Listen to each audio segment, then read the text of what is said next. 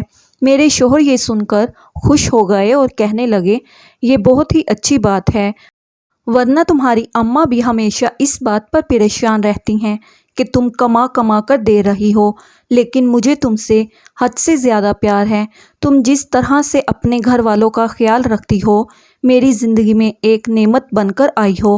اپنے شوہر کی محبت پر تو میری آنکھیں بھیگ گئیں۔ پھر کچھ عرصے بعد جب میرے بھائی نے نوکری کرنا شروع کر دی اور مجھے تسلی ہو گئی کہ گھر کا خرچہ آرام سے چل سکتا ہے، تو میں نے اپنی نوکری چھوڑ دی۔ اب میں پورا وقت گھر پر رہتی اور گھر کے کام کاج کرتی۔ مجھے بہت سی کتابیں پڑھنے کا شوق تھا۔ اپنے اس شوق کو پورا کرنے کے لیے میں نے بہت سی کتابیں خریدی اور فارغ وقت میں بیٹھ کر پڑھنے لگی۔ ان سے مجھے بہت کچھ سیکھنے کو ملا تھا۔ ایک دن میرے شوہر نے صبح آفس جانے سے پہلے مجھ سے کہا کہ میں تمہیں آج ایک سرپرائز دوں گا، تم یقیناً بہت زیادہ خوش ہو جاؤ گی۔ میں حیران ہوئی کہ آخر وہ مجھے کون سا سرپرائز دینا چاہتے ہیں، ایسی کیا بات ہو سکتی ہے۔ پورا دن میں اسی بارے میں سوچتی رہی۔ مجھے بے تابی سے انتظار تھا کہ کب شام کو آفس سے آئیں گے اور مجھے سرپرائز کے بارے میں بتائیں گے۔ جب شام ہوئی تو میرے شوہر واپس آئے۔ میں فوراً ان کے پاس آئی، انہیں پانی وغیرہ دیا، پھر ان سے پوچھا کہ آپ نے مجھے کہا تھا کہ مجھے کوئی سرپرائز دیں گے، اب بتائیں نا کون سا سرپرائز تھا۔ میں پورا دن اسی بارے میں سوچتی رہی۔ یہ سن کر وہ ہنس پڑے اور کہنے لگے کہ تم بھی کتنی پاگل ہو، بچوں کی طرح چھوٹی چھوٹی چیز پر خوش ہو جاتی ہو۔ اچھا دیکھو، تم ہمیشہ سے حج پر جانا چاہتی تھی نا، تو میری کمپنی نے کچھ لوگوں کو چنا ہے جو اس سال کمپنی کی طرف سے حج پر جائیں گے۔ سارا خرچہ کمپنی ہی اٹھائے گی اور ان لوگوں میں میرا بھی نام آیا ہے۔ اب تیاری کر لو، ہم جلد ہی حج کے لیے جائیں گے۔ یہ سن کر میری تو خوشی کی انتہا نہ رہی۔ اتنے سالوں کا خواب اب سچا ہونے جا رہا تھا۔ میں نے اللہ تعالیٰ کا بے حد شکر ادا کیا کہ اس نے ایک وسیلہ بنا دیا۔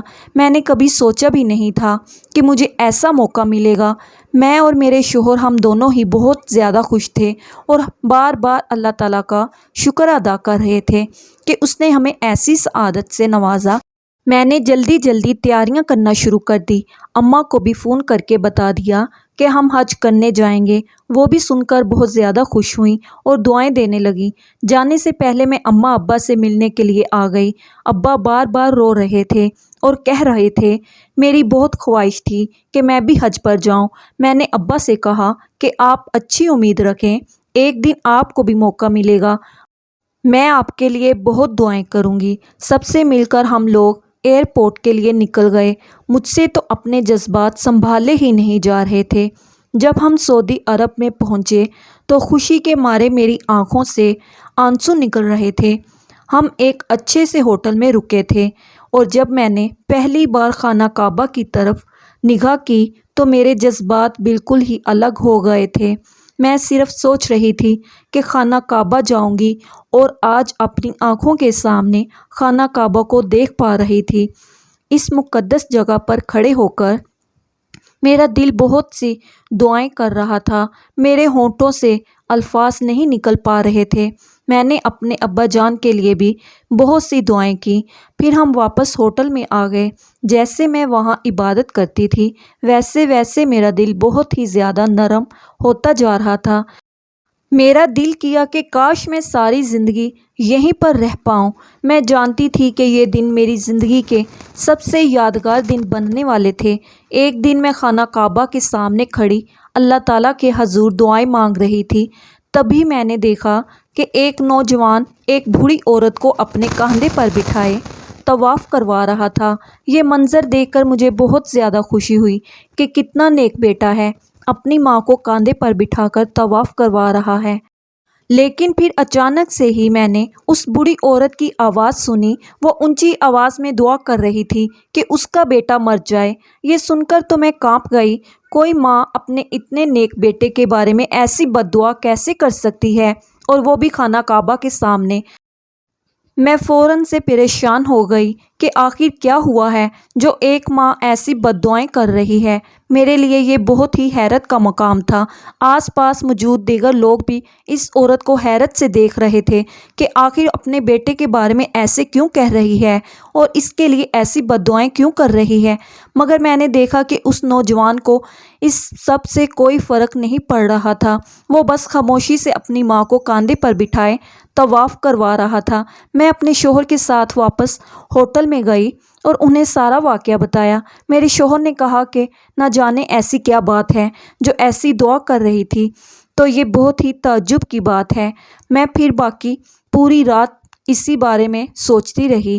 اگلے دن دوبارہ مجھے خانہ کعبہ میں وہی عورت بیٹھی نظر آئی۔ آج بھی وہ دعا کر رہی تھی۔ مجھے لگا کہ دوبارہ سے اپنے بیٹے کے موت کی دعا کر رہی ہوگی۔ میں نے سوچا کیوں نہ آج میں جا کر اس عورت سے پوچھوں آخر وہ اپنے بیٹے کے لیے ایسی دعا کیوں کر رہی ہے۔ تبھی میں اس کے قریب چلی گئی اور اس سے کہنے لگی کہ ماں جی، کیا میں آپ سے کچھ بات کر سکتی ہوں؟ وہ بولی ہاں بیٹا، بولو کیا بات ہے۔ میں نے کہا کل میں نے آپ کو دیکھا تھا، آپ کا بیٹا آپ کو کاندھے پر بٹھائے طواف کروا رہا تھا اور آپ اسی کے کاندھے پر بیٹھی بد دعائیں دے رہی تھیں کہ آپ کا بیٹا مر جائے۔ ایسا کیوں ہے؟ آخر آپ کے بیٹے نے ایسا کیا کیا ہے جو آپ کے منہ سے اپنے ہی بیٹے کے لیے ایسی بد دعا نکل رہی تھی؟ میری بات سن کر اس عورت کی آنکھوں سے آنسو گرنے لگے۔ پھر اس نے مجھ سے کہا کہ بیٹی، میں بہت ہی مجبور ہو کر یہ دعا کر رہی تھی۔ یہ بد دعا نہیں بلکہ دعا تھی۔ میں جانتی ہوں کہ سب لوگ حیران ہو رہے ہوں گے کہ میں اپنے بیٹے کے لیے ایسی دعا کیوں کر رہی ہوں۔ کوئی ماں ایسی دعا کر بھی نہیں سکتی، لیکن میرا بیٹا بہت ہی زیادہ تکلیف میں ہے۔ اس کی حالت اتنی زیادہ خراب ہے، تمہیں نہیں بتا سکتی۔ دراصل میں پاکستان سے ہی تعلق رکھتی ہوں، ایک چھوٹے سے گاؤں میں رہتی ہوں۔ ہماری کافی بڑی بڑی زمینیں ہیں اور روپے پیسے کی تو کوئی کمی نہیں ہے۔ میرے 2 ہی بیٹے ہیں۔ بڑا بیٹا وہ جو کل مجھے اپنے کاندھے پر بٹھائے طواف کروا رہا تھا، اور دوسرا بیٹا بہت ہی لاڈلا اور پیار سے ہم نے اسے پالا تھا۔ ایک دن گاؤں میں کھیلتے کھیلتے وہ گر گیا اور اسے چوٹ لگ گئی، خون زیادہ بہہ گیا تو ہم اسے ہسپتال لے گئے۔ ڈاکٹرز نے اس کی مرہم پٹی کی اور کہا کہ وہ جلد ہی ٹھیک ہو جائے گا، لیکن اس کا زخم ٹھیک ہی نہیں ہو رہا۔ مسلسل علاج کروانے کا بھی کوئی فرق نظر نہیں آ رہا۔ میرا بیٹا جو ہنستا کھیلتا بھاگتا دوڑتا اچانک سے بستر سے لگ گیا۔ ہم نے اچھے سے اچھے ڈاکٹرز کو دکھایا، لیکن کوئی بھی اس کی بیماری کو سمجھ نہیں پا رہا تھا۔ نہ تو وہ چل پھر سکتا تھا اور نہ ہی کچھ بول پاتا، اور اس کی ٹانگ پر آنے والا زخم اتنا بڑا ہو گیا کہ پوری ٹانگ کاٹنی پڑی۔ ایسی عجیب بیماری اس کے جسم میں داخل ہو گئی جسے ڈاکٹرز بھی سمجھ نہیں پا رہے ہیں۔ اس بیماری کی وجہ سے وہ پوری رات درد سے تڑپتا اور چلاتا رہتا ہے۔ ہم سب نے بہت دم کروایا، علاج کروایا، کوئی فائدہ نہیں ہوا۔ میرا بیٹا اتنی تکلیف میں ہے، میں اس کی چیخیں اور تڑپ دیکھ کر بے بس سا محسوس کرنے لگتی ہوں۔ میرا دل پھٹنے کو آتا ہے تو میں اللہ تعالیٰ سے دعا کرتی کہ میری جان لے لے اور اسے بخش دے، اس کو صحت یابی عطا کر دے، لیکن اب تک وہ ٹھیک نہیں ہوا۔ اسی دوران میرے شوہر کی بھی وفات ہو گئی۔ اب تو میں بالکل ہی تنہا ہو گئی۔ گھر میں ملازموں کا ڈھیر ہے، وہ سب اس کا خیال رکھتے ہیں۔ تبھی میں نے سوچا کیوں نہ میں خانہ کعبہ میں آ کر اپنے بیٹے کے لیے دعا مانگوں کہ اللہ تعالیٰ اسے صحت یاب کر دے۔ جب میں یہاں آئی اور اس کے لیے دعا مانگی، اور اسی رات مجھے گاؤں سے ملازم کا فون آیا کہ وہ بہت ہی زیادہ تکلیف میں ہے، اتنا تڑپ رہا ہے کہ اس سے بہتر تو اسے موت لگ رہی ہے۔ میری حالت پھر سے خراب ہو گئی۔ پھر میں نے اپنا جی کڑا کیا اور اپنے بڑے بیٹے سے کہا کہ مجھے خانہ کعبہ کے پاس لے جاؤ، میں وہاں جا کر دعا کروں گی کہ اگر اس کے لیے موت بہتر ہے تو اللہ تعالیٰ اسے موت دے دے، لیکن اس تکلیف سے اسے نجات مل جائے۔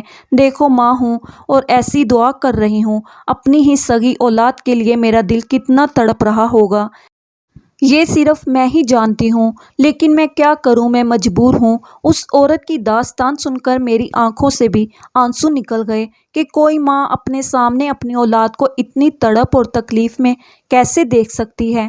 میں نے اس عورت کو سمجھایا کہ تم امید کا دامن مت چھوڑو اور اپنے بیٹے کے لیے ایسی دعا مت کرو، بس اس کی صحت یابی کی دعا کرو، دیکھنا وہ جلد ہی بالکل ٹھیک ہو جائے گا۔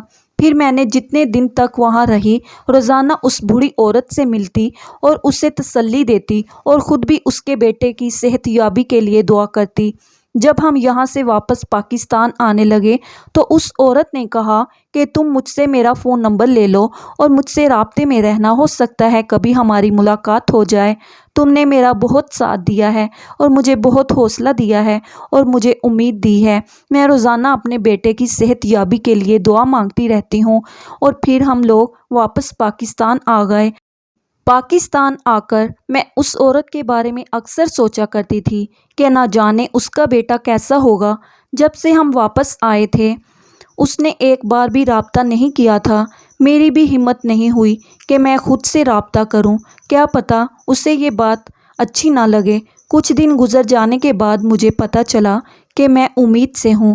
مجھے اور میرے شوہر کو جب یہ بات پتہ چلی تو ہم دونوں خوشی سے پھولے نہ سما رہے تھے۔ انہی دنوں میرے موبائل پر ایک انجان نمبر سے کال آنے لگی۔ میں نے کال اٹھائی تو پتہ چلا کہ دوسری طرف وہی بوڑھی عورت تھی جو مجھے خانہ کعبہ میں ملی تھی۔